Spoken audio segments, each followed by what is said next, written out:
بسم اللہ الرحمن الرحیم۔ السلام علیکم ناظرین، میں آپ کو اپنے یوٹیوب چینل عملیات کی دنیا میں خوش آمدید کہتا ہوں، اور نئے دوستوں سے ایک ریکویسٹ ہے کہ وہ میرے چینل کو سبسکرائب کر لیں روزانہ اس طرح کی 2 ویڈیو دیکھنے کے لیے۔ تو جن دوستوں نے میرے چینل کو سبسکرائب کیا ہوا ہے ان کا بہت بہت شکریہ۔ تو دوستو، آج میں جو نقش لے کر آپ کی خدمت میں حاضر ہوا ہوں، یہ بسم اللہ شریف کا نقش ہے۔ اس کو اسم اعظم کا نقش بھی کہا جا سکتا ہے۔ تو اس کے جو فائدے ہیں وہ تو بہت زیادہ ہیں، میں آپ کو گنا نہیں سکتا، چند جو ہیں وہ آپ کو بتا دیتا ہوں۔ گھر کی حفاظت، دکان کی حفاظت، اپنے جان و مال کی حفاظت، ترقی، رزق، زن و شوہر کا باہمی اتفاق، اور اس کے علاوہ جتنے بھی نیک مقصد ہیں یہ سب پر کام کرتا ہے۔ تو آئیں سیکھ لیتے ہیں کہ اس کو کیسے کرنا ہے۔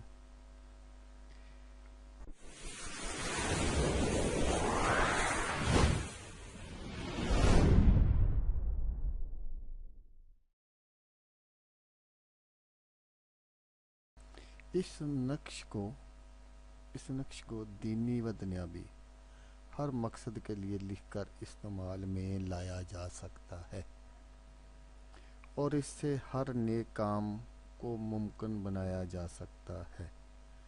اگر کوئی شک کرے تو وہ سب سے پہلے اس نقش کی اس طرح آزمائش کر لے کہ سب سے پہلے ½ کلو بکرے کی کلیجی لے کر اس کے چھوٹے چھوٹے ٹکڑے کرے، اور اس نقش کو عروج ماہ میں جو کوئی بھی مقصد ہو اس کے مطابق نقش کے اندر جیسا کہ لکھا گیا ہے لکھے، اور اس کو گلے، بازو یا اپنے پاس رکھنے سے پہلے اس گوشت کو چیلوں کے آگے ڈال دے، اور خود اس نقش کا مشاہدہ اپنی آنکھوں سے کر لے۔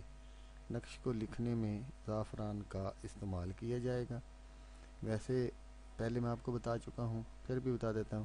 اس نقش کو گھر کی حفاظت، دکان کی حفاظت، اپنے مال و جان کی حفاظت، ترقی، رزق، زن شوہر کا باہمی اتفاق، اور اس کے علاوہ جتنے بھی نیک مقصد ہیں وہ لکھ کر گلے میں پہنا جائے اور ضرورت پڑنے پر پلایا جائے۔ اس طریقے کو اس طرح استعمال کیا جائے: جب حب کے لیے کرنا ہو تو محبوب کا نام اور مقصد لکھ کر اپنے گلے میں اور ایک کو میٹھی شے میں پلایا جائے۔ 100% کام کرتا ہے، انشاءاللہ آپ کو مایوسی نہیں ہوگی۔ صرف نقش کی تیاری ذرا مشکل مرحلہ ہے، یہ آپ نے کرنی ہے۔ تو ہمیشہ کی طرح آپ نے میری ویڈیو دیکھی، ویڈیو دیکھنے کا شکریہ، دعاؤں میں یاد رکھیے گا۔ اللہ حافظ، اللہ حافظ۔